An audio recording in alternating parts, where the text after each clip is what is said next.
Hello friends, Assalamualaikum. Welcome back to the Islamic Club at English. I'm Famis and Sadika from Chattogram. So friends, today's topic is reflexive, emphatic and reciprocal pronoun. So let's get started. First of all, reciprocal pronoun কাকে বলে?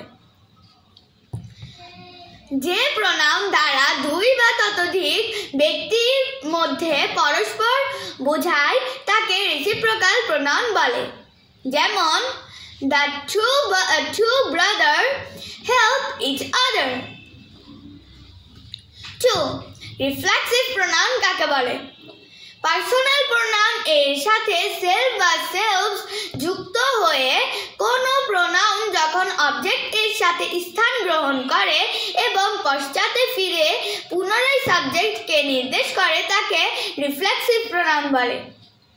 যেমন he loves to treat herself.